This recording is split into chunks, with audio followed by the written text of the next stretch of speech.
All right. Well, good afternoon, everybody. Thank you for coming. My name is Joe Simmons. I'm a Jesuit priest in the Theology department here at Marquette University.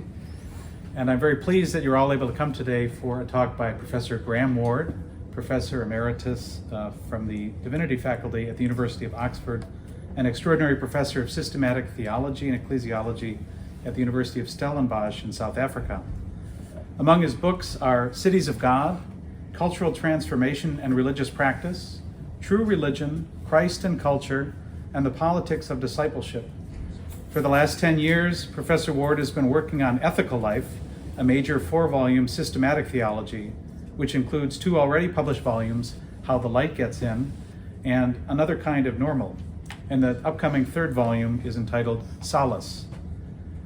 During my time at Campion Hall in Oxford as his doctoral student, Graham was overseeing international students writing on a range of topics in theology and literature, philosophy and film, nature and grace in Karl Rahner and Hans Urs von Balthasar, Eric Shavara and the Analogy of Being, spiritual pedagogy in Thomas Aquinas and Wittgenstein, political theology in Hannah Arendt and St. Augustine, and the theological vision in the films of Christopher Nolan, Paul Schrader, and Andrei Tarkovsky. More recent books include Theology and Religion, Why It Matters, Unbelievable, Why We Believe and Why We Don't, and Unimaginable, What We Imagine and What We Can't. I asked Graham the other night how many doctoral dissertations he had directed, and he said about 65. So I think that's probably several thousand hours of your life spent reading pretty terrible bad drafts of chapters. So we imagine someday writing a festschrift in honor of him entitled Unreadable, What We Wrote and Why Graham Won't Read It Anymore. Joking aside, Graham has dedicated years of his life not only to his own scholarship, but to helping younger theologians cultivate intuitions and discover their own theological voice in the process. He is an exceptional mentor, teacher, colleague, and friend. Now that he's retired off the coast of the Isle of Mull in Scotland, Professor Ward enjoys hiking, wild swimming, and cultivating the imaginations of his grandchildren. He also writes poetry and ghost stories. He brings generosity and curiosity to all that he undertakes, and we are privileged to have him join us at Marquette this week, today for his lecture, Loneliness, a Theological Appraisal. So without further ado, Professor Graham Ward.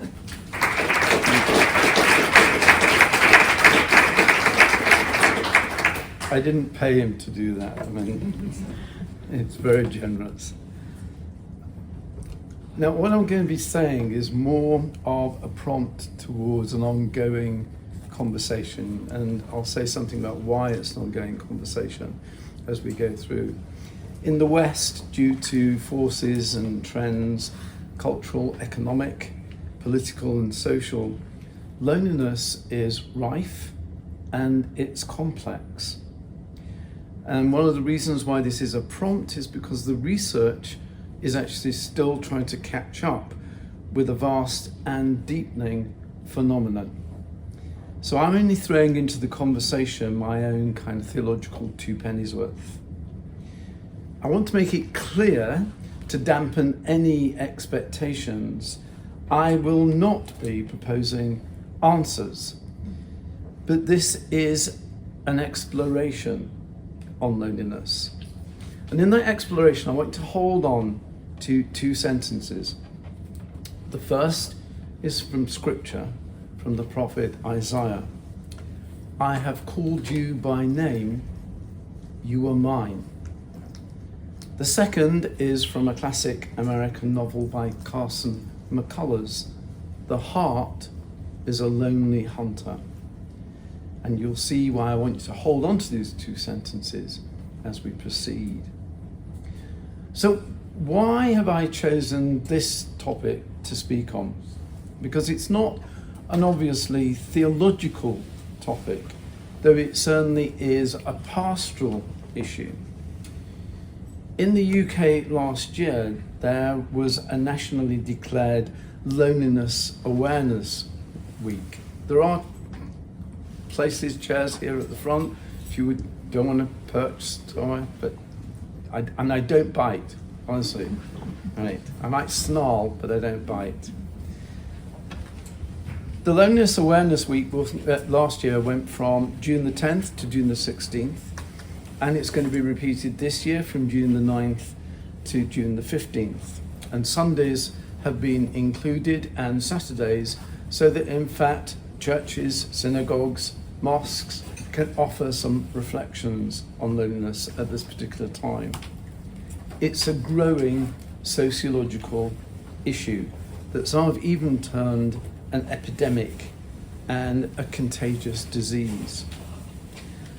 The figures in the UK are indicative, and the headlines read, and this is from a most recent report, 16 to 29-year-olds are twice as likely as those over 70 to experience loneliness. 2/5 of all older people, about 3.9 million, say television is their main company. And then it concludes, long-term loneliness is one of the largest health concerns we face. It is as harmful as obesity or smoking 15 cigarettes a day. Feeling lonely can lead to depression, anxiety, disrupted sleep and stress, but it can also be a factor in heart disease, increased blood pressure, and degenerative diseases such as Alzheimer's. According to a review of significant books published on loneliness that was done for the Times Literary Supplement last year in March, and was actually called Solitary Confinement, nearly half US adults report experiencing loneliness on a daily basis. Now, what I'm about to do is not embark on some sociological analysis for why there is so much loneliness, especially in the West. For example, like the breakdown of the family or the sense of belonging. And I'm not going to be going to what some have seen as the philosophical causes: hyper-individualism, existentialism, explorations of otherness and difference, or some of the political and economic causes, neoliberalism and the cult of the entrepreneur. In a recent study, though, much was made of the word only gaining currency in the 19th century. Before the 19th century, lonely just meant remote, as in a sense of place, not persons, emerging from the word onlyness. It is defined as an emotion, not a human condition, and as such culturally and historically structured, and therefore presumably transformable. The book by Faye Bound Alberti, who records some of this and particularly emphasizes the emotional aspect, is important, not least because it shows the complexity and variability of loneliness. No experience of loneliness is the same. And research is still trying to come to terms with how gender, aging, ethnicity, solitary confinement in prisons and intern camps impact differently on loneliness. Her social construction of loneliness notes how the word came to be used soon after ideas about sociality and secularism became important to the social and political fabric. And that's an important observation for a theologian, that association of loneliness with secularism and new forms of social living.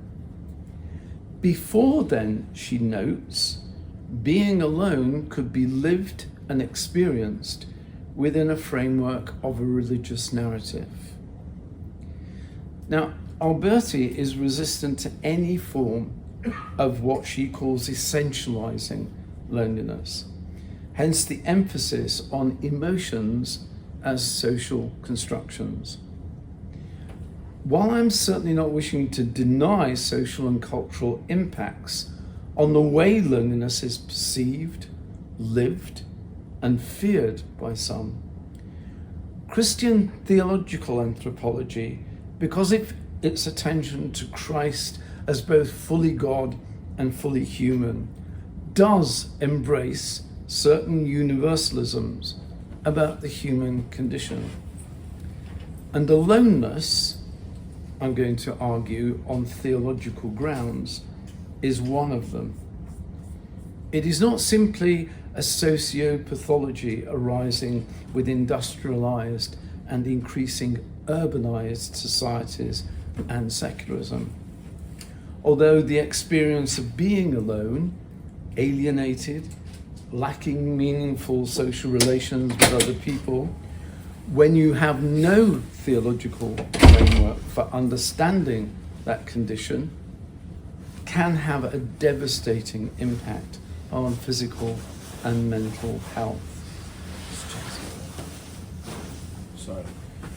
What then I'm attempting to do in this lecture is to provide that theological framework, recognizing that the appeal of such a framework is no ready solution to our present Western predicament enthralled to a secular paradigm.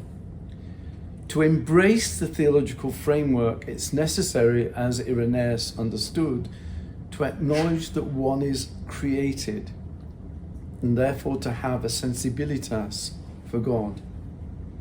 Nevertheless, while the theological framework offers no ready solution, for the Christian and for the church, the pastoral issue of loneliness is an increasing concern.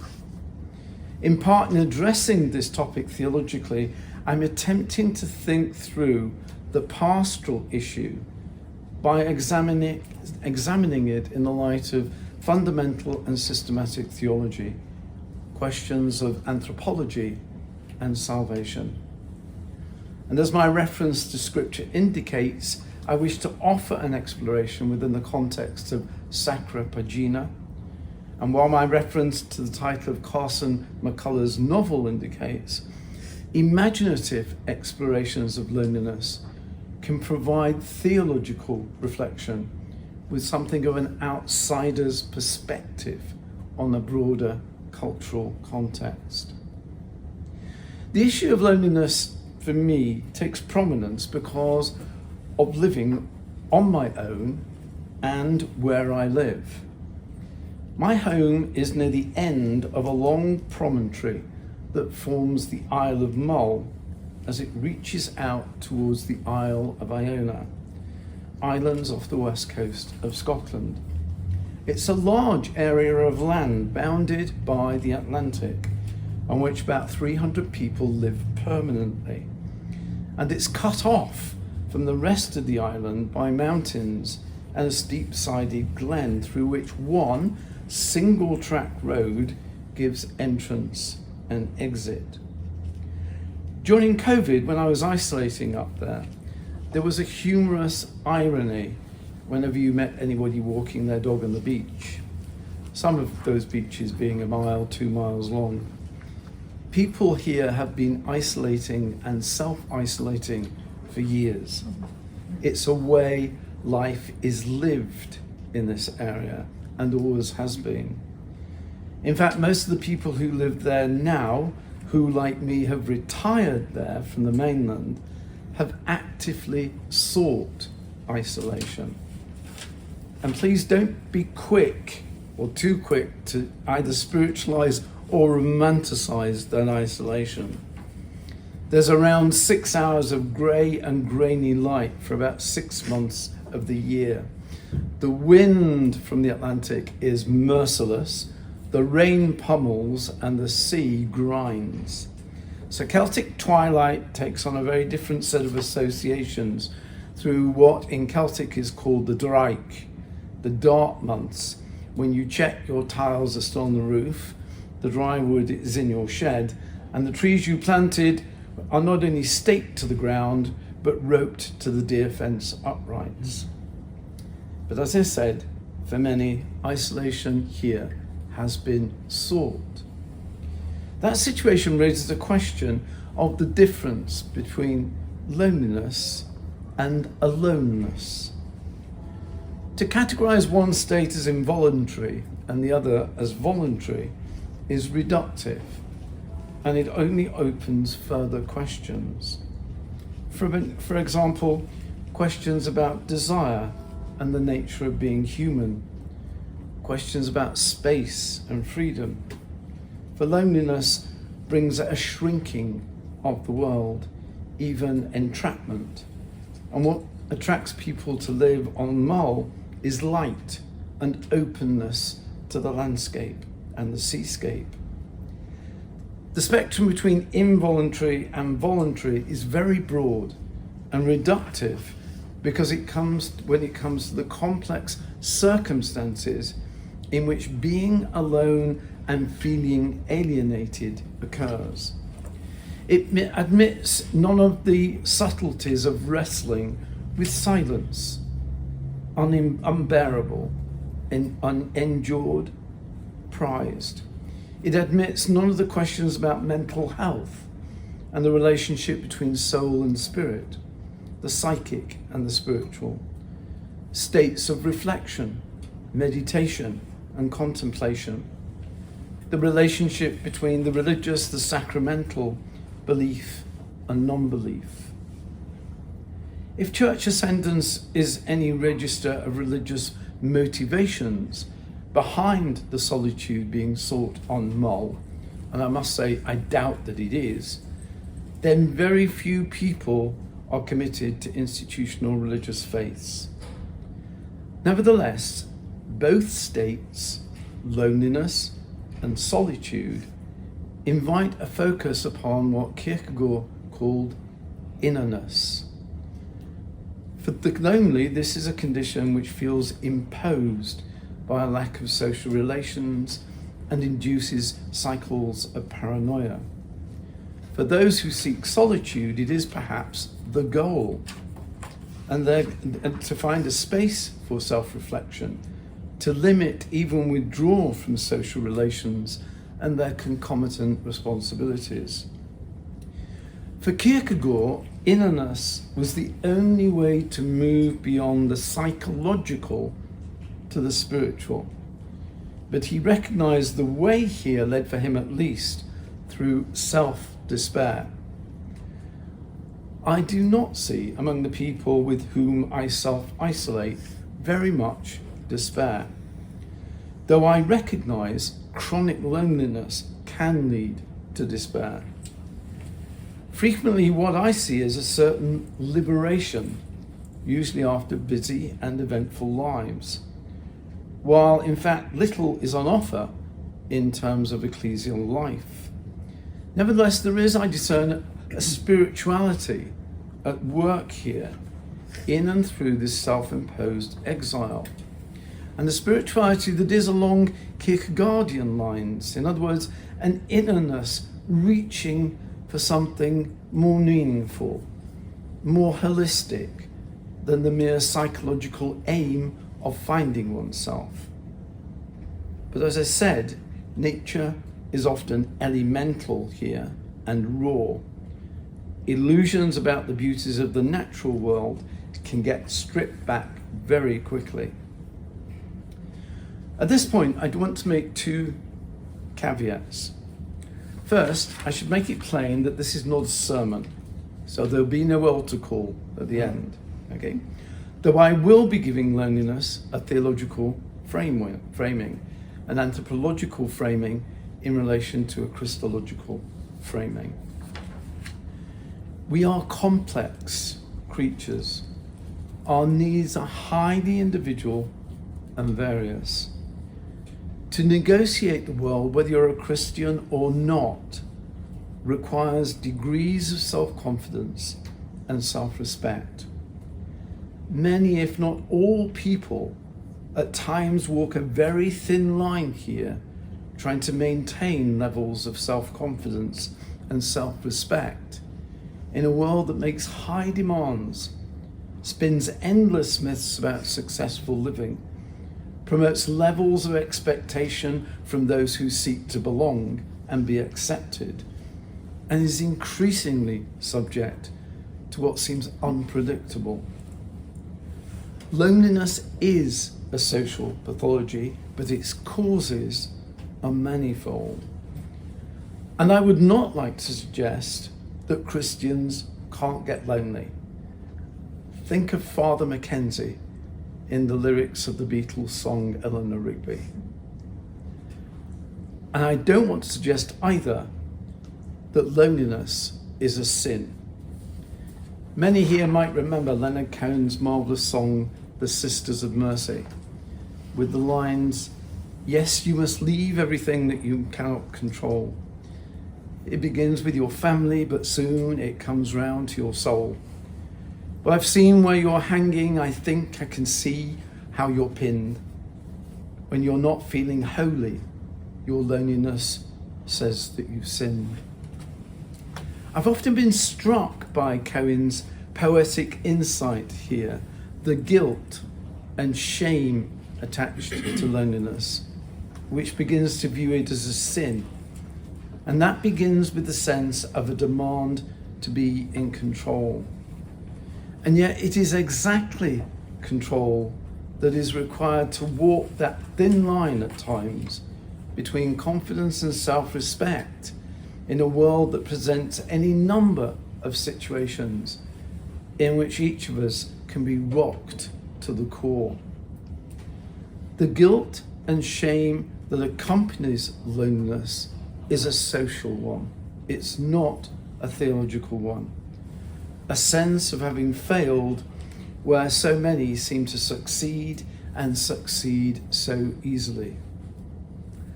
My second caveat concerns any neat alignment between loneliness and social isolation. Some of the loneliest people I have met are married and have families. And solitude as a voluntary withdrawal can actually intensify the quality of personal relationships. Friendships, family relations, even passing and transitory encounters can become invested with greater value. Loneliness can issue from the poor quality, not just the non-existence of these relations. In fact, the more social expectations impact relations, sometimes intimacy becomes an intensifier of loneliness, of isolation. I chuckle but grimly when I see the Banksy cartoon of a young couple embracing, looking over their shoulders into their mobile phones. But I see that behaviour among couples in most restaurants I ever visit. Let's turn then that condition of being lonely 180 degrees, viewing it from a scriptural perspective, and picking up on that sentence from Isaiah. I have called you by name. You are mine. Now this is where I would focus a theological anthropology. We are known by God because we have been named by him. What that name is, we have to discover. It does not necessarily accord with our given names, as Abraham, Jacob, Peter, Paul, among others, all came to see. To seek that true name, the name given to us, which only Christ and we know, according to the book of Revelation, is to embark on a journey to know even as we are known. And if that notion comes towards the end of St. Paul's paean to love in 1 Corinthians 13, that is because it is a journey into love, a journey in which we learn what love is, how to love ourselves, and how to practice loving.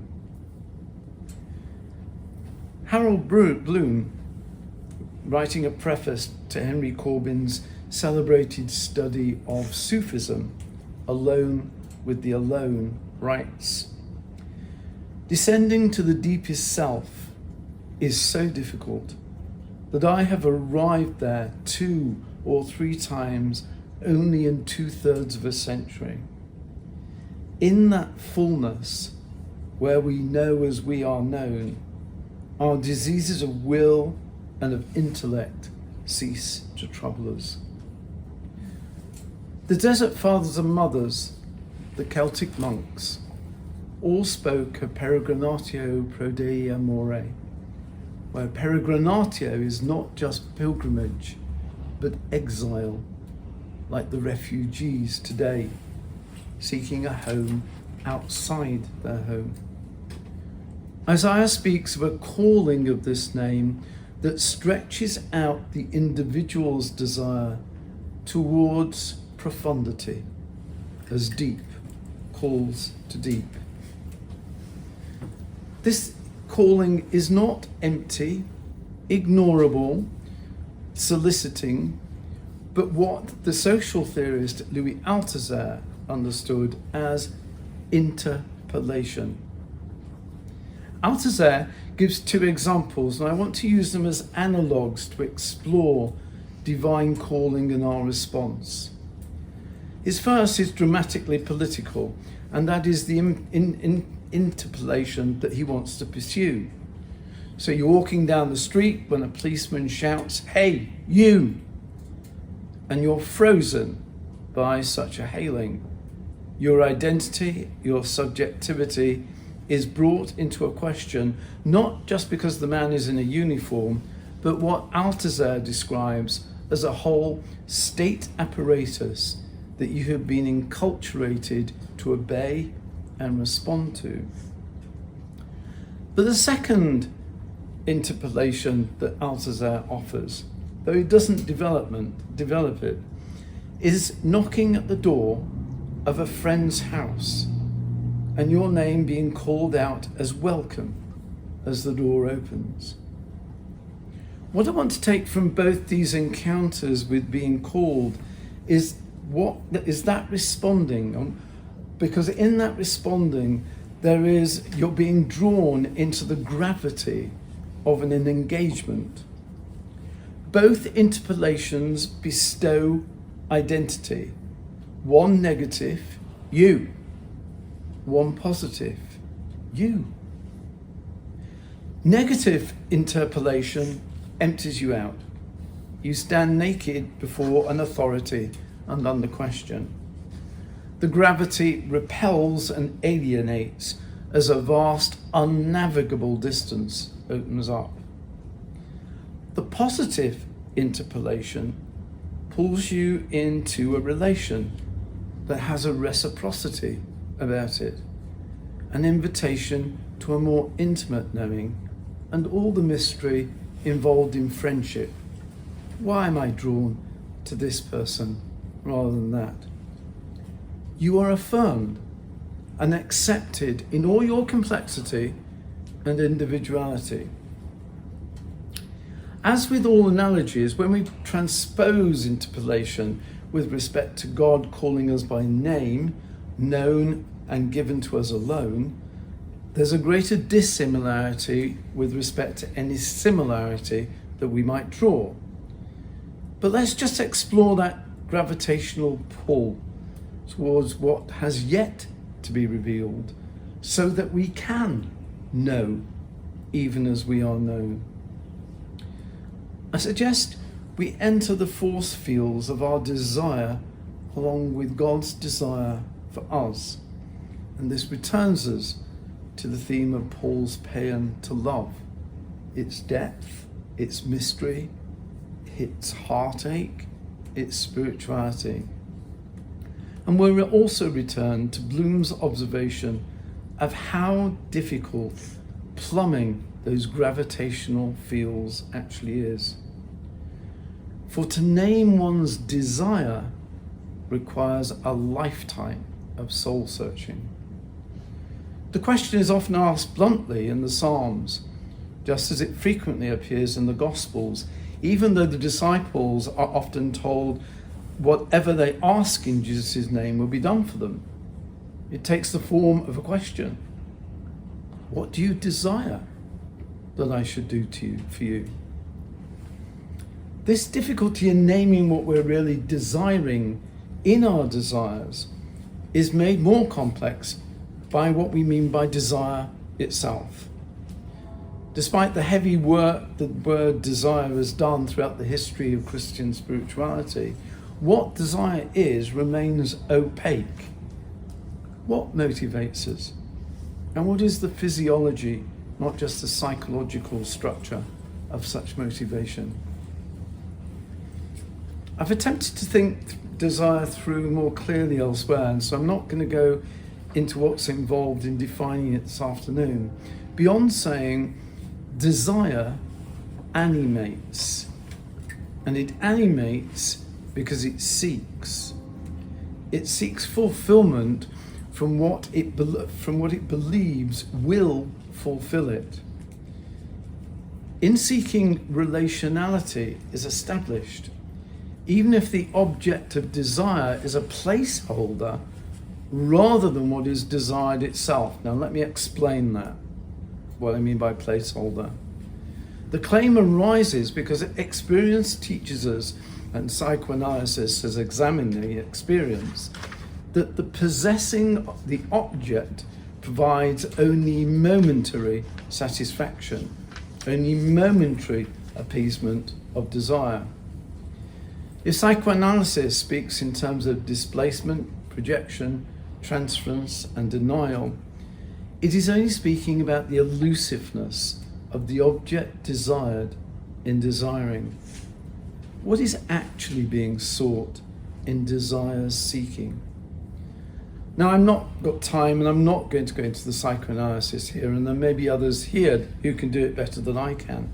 What I want to point out is the gravitational field we are drawn into that solicits and animates our desiring and makes it difficult to name exactly what it is that's being desired, is fundamentally relational and amorous.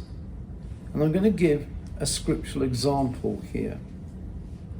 Take Jesus' arrest in the Garden of Gethsemane in John's Gospel. In the darkness that follows the Last Supper and the arrival of what Jesus calls the hour, a haunting question is called out to a band of armed men and officers from the chief priests and Pharisees. Whom do you seek? He is the object of their desire in more ways than they themselves are aware. They want to capture him, though they're unsure who he is among the other disciples with him, and Jesus has to point him out. The verb to seek is in the present, continuous and active. And let me just insert there that in Arabic, the verb to desire is the same as the verb to seek. Okay, and I'd be interested to know whether it's the same in Aramaic. The verb of direct speech is distinct from the narrative of a past action in which it appears. It is a question, I would argue, at the very heart of the call of God, which is nothing more and nothing less than the desire of God for us, both relational and amorous. And it sets up a gravitational field in which encounter takes place. Jesus of Nazareth, the answer. I am he. In Greek, this is ego eimi, the name God gives himself to Moses when he calls to him from the burning bush. Here, then, is the full presence of the divinity in the present tense and eternal. Ego eimi, I am he. And the narrative continues, as soon then as he had said to them, I am he, they went backward and fell to the ground. The question is repeated by Christ, fully God, fully human. Whom do you seek? The betrayal of Judas cuts straight and destructively through this gravitational field. For this prostration, this worship, stops nothing. Jesus will be arrested and finally killed. The processes of secular time have their own logics animated by various powers, shared, contested, and resisted. Jesus' hour in its coming and its effect can impact these logics, but only by consent, reception, belief. Their ego eimi stands there and solicits, "Whom do you seek?" But it will not command. It has no need to command, because the obedience that is being solicited, and that word in Greek and Hebrew is related to the word to hear, is a submission to the gravitational field that interpolation establishes as both relational and amorous. From the psychoanalytic perspective, and much of the work of well-being and mindfulness that follows from it, I must take control. And that I, that ego, is as solid and material as the doorposts and lintel of a house. The verse from Isaiah annuls that self-possession. And this is at the heart of Jesus' ego eimi, which is both the challenge and the invitation offered in the question, "Whom do you seek?" I have called you by name. You are mine. You are mine. The God who calls, the interpolation of that calling, the gravitational force that is both relational and amorous configuring it, is far more inner than the soul or the psychological. It's far more inner than the precariousness of hyper-individualism. An interior depth of selfhood is being plumbed and requires our participation in that plumbing, because it goes beneath and beyond cognition, consciousness, even unconsciousness. And this is what Kierkegaard understood as the move from the psychological to the spirit, a term he takes from St. Paul. For what person knows the thoughts and motives of a human being except the human being's spirit within them? Likewise, no one knows the thoughts of God except the Spirit of God. And the word for spirit in both cases that Paul uses there, with respect to being human and with respect to God, is pneuma. So let's be clear.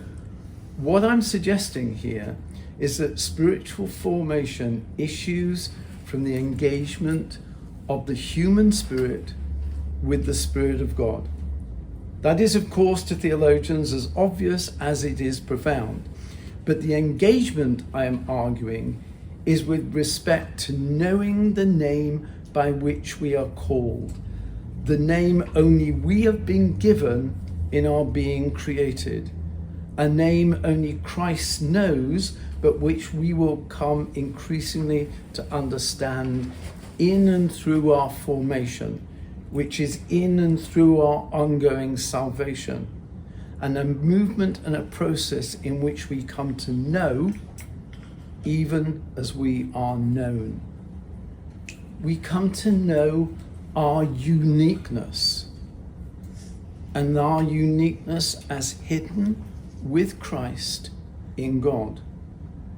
We learn what it is we are desiring in our desire, who we are seeking in our seeking, and that there is a goal, an end, not just endless seeking for itself. And in entering the gravitational field, the desire which animates is transformed. We learn to love as we are loved. Now, I could say more about that love, because it is a love unknown, a divine love.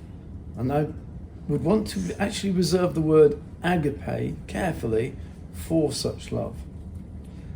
For now, I wish to focus on what is absolutely essential to this whole process of interpolation, gravitational force field that it establishes, and the relational amorousness that it generates. What is absolutely essential? Isolation. We need to be alone. We need to experience being alone. As Jacob was alone when he encountered God by the ford of Jabbok, when he discovers his true name and his destiny. No one else can participate in this encounter for us, just as no one else can experience our deaths or our pains, despite mirror neurons and empathetic skills. Solitude is essential because I have called you by name. You are mine. Who and what we are is hidden with Christ in God, as Paul tells us, or tells the Colossians. This means we are never alone, even if we feel alone, because we are always known. And in our deepest level of being, we know we are known. It would follow from this that prayer is not something we do. It is something we are as creatures who respond, appealing to a perpetual appeal.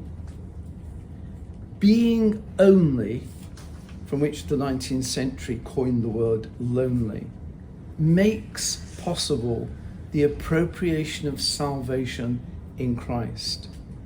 Our ability to stand alone, to be distinct, is a precondition of our salvation, which is the work of our formation. Back to loneliness. Our being alone is an existential corollary of our being created, the uniqueness of our being created by name.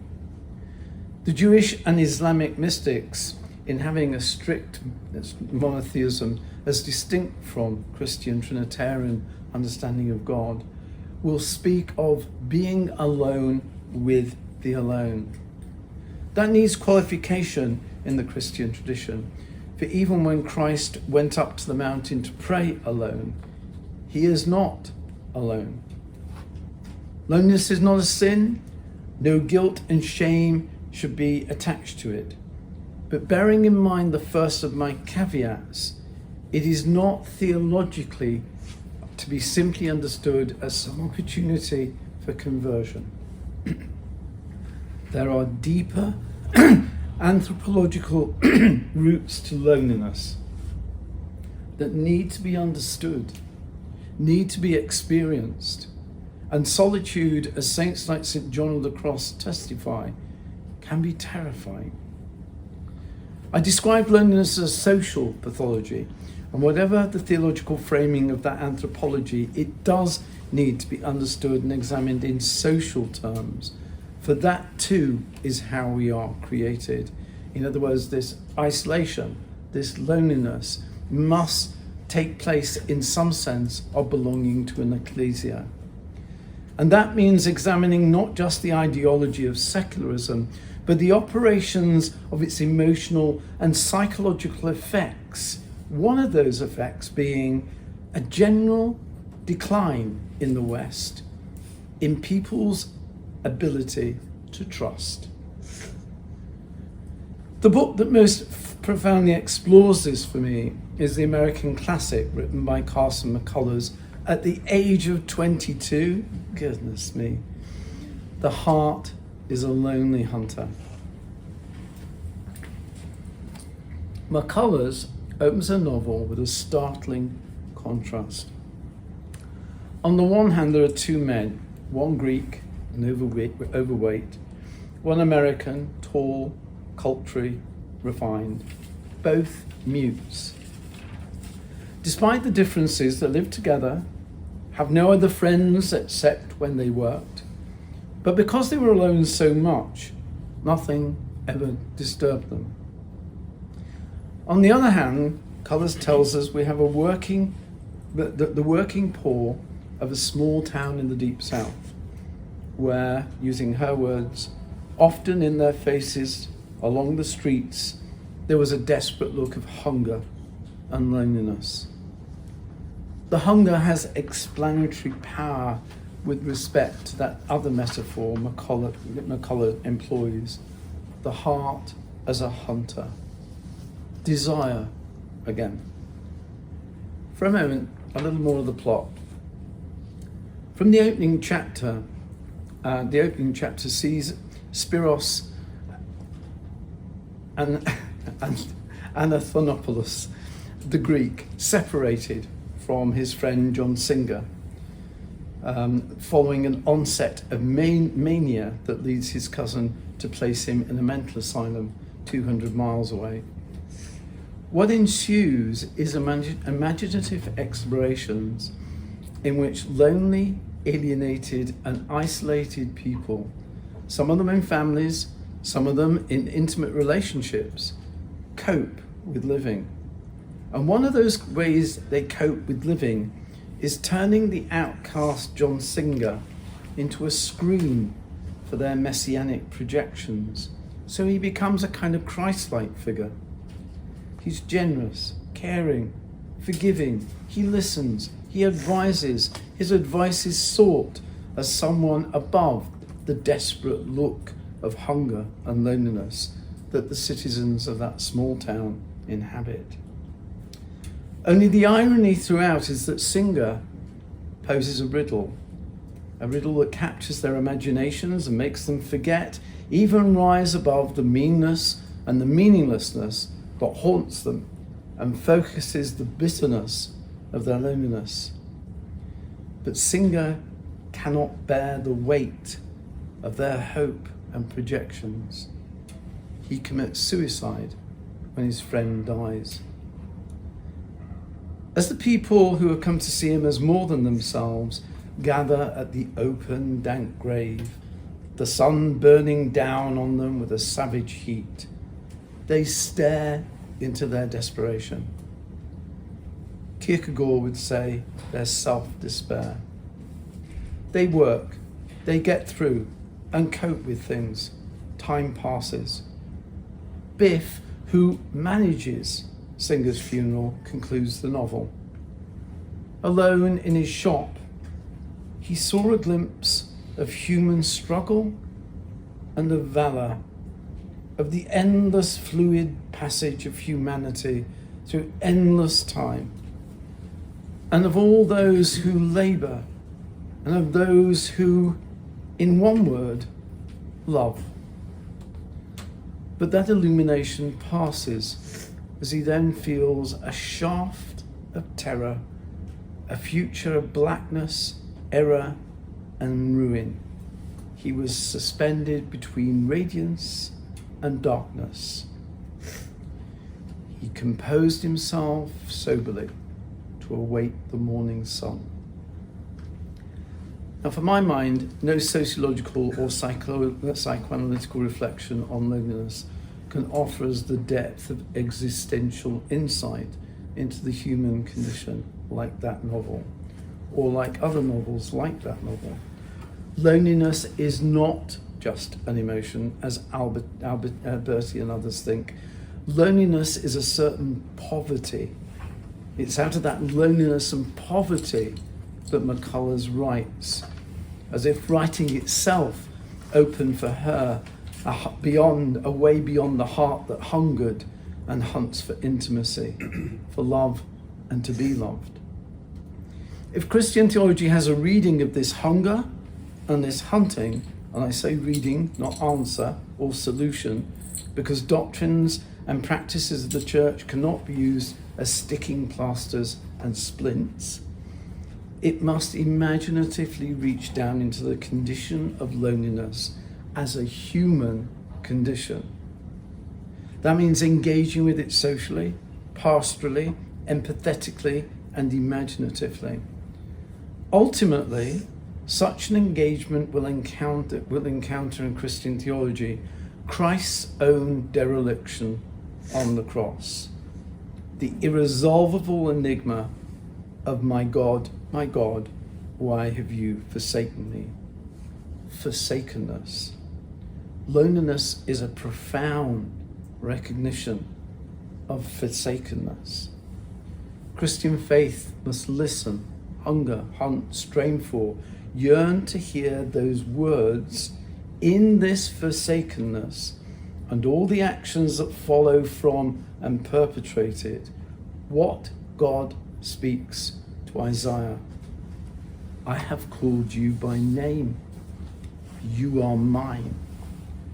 For we are each before God ultimately alone. But in our onlyness, we are also known. Thank you.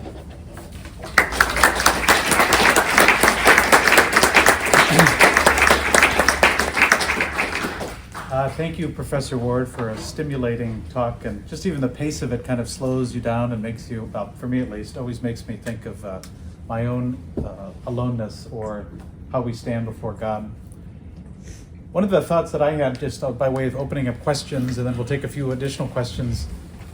St. Augustine, some of the students in here are reading the Confessions, and that idea of the cor inquietum, that restless heart which is longing for something and often finding it in the wrong places. Do you have any thoughts on where Augustine fits in that? I think he actually typifies that desiring which finds any number of placeholders because it can't name what it's desiring.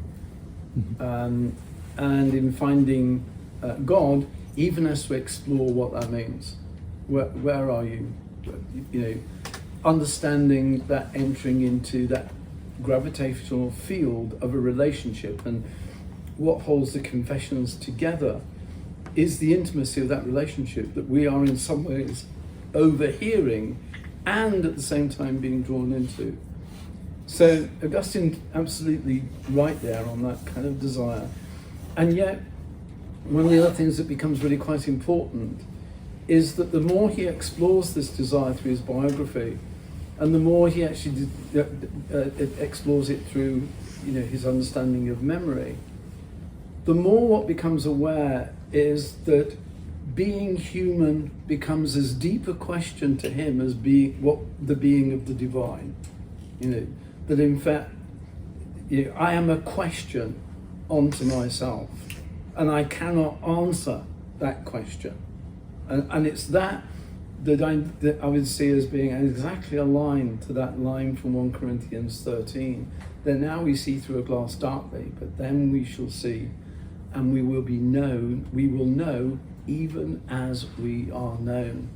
That reciprocity, that intimacy, that reciprocity, that gravitational field of relationality and amorousness, the love that's in there. So yeah, absolutely. We have time for a few minutes of questions, and then we'll have like a little social afterwards if you want to do one-on-one questions. But does anyone have any questions they'd like to offer right now, or comments? Grace? I love how you ended. We stand before God alone and known. And it makes me think, so why are there all these other people around? That's one of the things I think that can exacerbate loneliness, is that we see so many other people and feel unconnected with them. How does our status as being known and loved by God help us to interact with all these other people? And I think that is a beautiful paradox here. We are standing before God alone, and yet we are also in the body of Christ. And those people, and I take the examples of those people who went into the deserts and sought isolation, or the monks that sought isolation. But the isolation, and this is one of the things that's missing for me, obviously within my own kind of solitude within Mull, that isolation for them was also framed liturgically. And that meant they were on their own. They were in silence. They were, some of them were decided they needed to be a hermit or an anchorite for a time, and then they would come back to the liturgical, which is the social body of Christ. And so it's the movement that's needed between the two of them. And it's one of the real difficulties, as I say, on the island of Mull, because there's no ecclesiastical life, where I am. There is the Abbey in Iona, but you've got to live on Iona to be able to go to the Abbey, not because they close the door and say you can't come, but in fact morning prayer begins before the first ferry onto the island, and evening prayer happens after the last ferry from the island. So you've got to actually almost commit to stay on the island in order to get that be part. And of course, just because you can go into a church doesn't mean that it feels like the liturgical body in which you belong. I think that's how we are. And I come to that beautiful verse that in Colossians, in Paul's letter to the Colossians, our lives, and it's our lives, are hidden with Christ in God. So it's that way in which we, even in our aloneness, we are still nevertheless part of the body of Christ. Even in the way that, when Jesus goes up the mountain to pray, he can only be praying to the Father, so he is not alone, because in that particular way. Yeah. I like some of the younger people, because to actually, and I'm not saying you're old and that's not that, but because there is very, the experience of being lonely if you're in prison, if you're in an internment camp, if you are in a Latino community feeling threatened that you might be expelled at any particular moment, that kind of loneliness it's very tied into sets of circumstances. So loneliness among young people, for example, has often been associated with time spent online and on phones. And it would be interesting to they've got a word for it, which has actually even entered the Oxford Dictionary, called, and you'll probably know this word, it's called FOMO, fear of missing out, right? And they say that this has been, one of the fears that generates the sense of isolation and alienation. And I'd love to hear more, because, at my age, I was just telling Joseph before we came here, I'm on the tag end of Facebook, but anything else is just beyond me completely. And my online life seems to be declining rather than actually accelerating. So I'm not the one, I'm not the go-to for being able to understand loneliness within younger people. So any younger people who want to offer some reflections, that would be good news for me. I suppose I'm a younger person. You are a younger person. I'm almost 70, so you've got to be younger. I was thinking, as we're speaking about how some of the loneliest people are married, that sense of loneliness, as you were describing it, it sounded almost like the sense of suffering that Siddhartha Gautama, the Buddha, identified as that sort of unfulfilled desire, whereas people who are alone in isolation, they may desire to be with other people. Yeah. Whereas other people who are with other people and connecting in a digital space, they are still sensing that unfulfilled desire. So Siddhartha looks at that situation and says, well, the solution is just simply not to desire anything, and here's the sevenfold path to nix your desires. However, you are saying then that the object of the desire is God, and if we find our desires in Him, then we come to be known in that feeling that we're identifying as loneliness is actually that. And and there's a lot in there that you actually said. I have friends, particularly in various forms of Buddhism. I've never fully understood trying to get rid of desire. That you actually don't desire anything, and just surrender yourself to what because that's not how my experience of the world is. It's more embodied, and maybe that's something more about, why the incarnation itself in Christ asks those questions about desire. What is it that you desire that I do? What is it? Whom are you seeking? So I'm interested in that. I'm interested also in what you said there, because that helps me to see that difference between the person on their own in an online situation and a person in loneliness within maybe a married couple or partnership, because it is about the poor quality of the relation. Every Thursday, actually this time it didn't work, but every Thursday I have a video call with a friend of mine who I've known for more than 30 years. We were at seminary together, and he has Parkinson's, and so he's kind of housebound increasingly. And he's got a very active mind, and we have these kind of semi-drunken conversations, because we will each have a beer while we're actually having the conversation. And we've maintained that relationship. It's one of the ways we are able to maintain that relationship. But when I go and visit him, it's a different kind, and we sit on the balcony with a beer.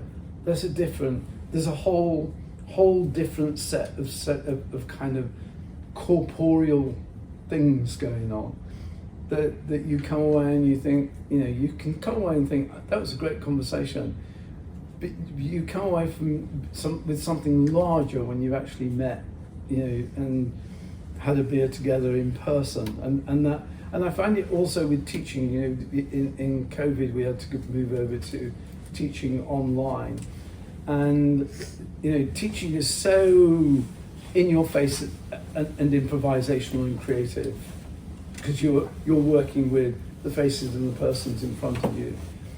That it was just really difficult to actually do that online.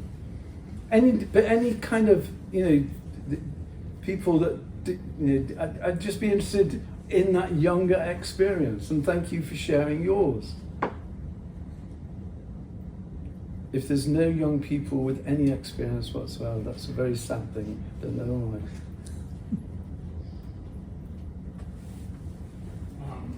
I think what I see a lot, I agree with what you talked about, loneliness, people feeling shame about loneliness. The only shame is a social pressure, because we see other people who perceive as having it all together, having great connections with others, great relationships. So I definitely agree that shame is something that a lot of people feel. I think we all kind of need to figure out somehow how to better be alone. You talked about how to be alone as a productive, fruitful experience. Yeah, as something that is recognised as not something you've got to hide, but that you can actually talk about. As Joe said, I spent the last 13 years in an Oxford college, which is quite a contained space with a lot of kind of people, usually about 400 to 500 people in college at a particular time in this space. The most difficult time pastorally of the year was the first 3 weeks of the first year, because people had the pressure of, I've got to be out there, I've got to actually make friends, and if I don't, I'm going to be stuck as some kind of weirdo in a room, and the more I feel I'm a weirdo, the more people will feel that there goes a weirdo. And so and the problems that emerge then is, a lot of drinking that goes on, a lot of ways to try and get over, I don't think the word inhibition actually is right. It's not inhibition. It is a kind of shrinking, because you've got to go and make the effort, but there's a kind of sense of, and it's usually after the first 3 weeks it settles down, because then they've started a sociality which is much more natural, and actually then they can form the friends rather than be forced into kind of, the first person I get hold of, you're going to be my best friend, I'm never going to let go of you kind of stuff. So, but all the problems there arise from the fear and the shame attached to, I can't be myself. It's that what I talked about. We live in a world where we have to walk, and sometimes a very thin line, because quite often we're not as self-confident and we're not as self-respectful, as we'd like to be. But you can't live that life in a kind of environment that's a competitive environment where people need to get on. You can't therefore be open about your weaknesses, your inabilities. All you can do is your successes. And I think it's that coming back to the larger church. Can we form communities, just like can we form safe spaces, intellectual spaces, in which this isn't confessional stuff. This is actually just, I'm human, and I'm frightened, and or whatever. But it seems to me, and I'd say from my own experience, this is a very gendered comment, it's men who have the deepest problem here. Yeah, and that's some kind of stuff about self-reliance that they've been pumped into them, from whatever age, that actually they cannot admit, I don't like being on my own, but actually I don't like getting pissed down at the pub either. That doesn't work either. I actually want to do something. I want to be me, and I want a group of people with whom I can be me and they can be them, and we can trust each other. But that is a creative thing that has to emerge. So the first 3 weeks of term, pastorally, you have all the problems in the world. Yeah. I want to make it okay if people need to get up and head out, but maybe we can take a few more questions, but feel free to get up and leave if you need to. But any other thoughts among anybody, the younger folks here? Yeah, Griffin? For me, like am doing a lot of evangelization and mission work, and I'll talk with people that I just meet out in the streets and neighborhoods, and oftentimes I'll have like a 30-minute conversation with someone, and I'll ask them a lot of questions of just where they're at, and allow them to share their life. And I think that many times at the end of the conversations, people will say, like, I have friends that I see all the time, every day, and I feel like you know me more. And this kind of I think comes to loneliness a lot, where it's just like what we're made for, like we were made to love and share ourselves.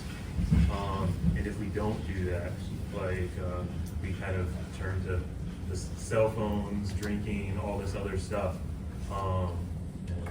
But we can't condemn this, because actually the movement to drugs and alcohol and sex as ways to work with displaced desire is actually that's a social issue, that's a cultural issue, because there are no other ways in which their sense of self-worth is being validated in any way.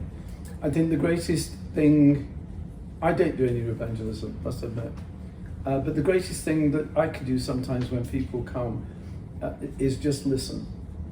Can we just listen? And can we allow ourselves to be humble enough to talk so that other people listen? And it's that kind of dynamic that explores the dynamic of the gravitational field of relationality and amorousness. Well, I'm going to suggest that we pause here and move over. We have a little social if you'd like to come and overcome loneliness. No, if you'd like to come and continue conversing with people about this, and maybe talk with Professor Ward if you'd like, but we'll just be heading over to the faculty lounge just across the way. But again, let's give a round of applause.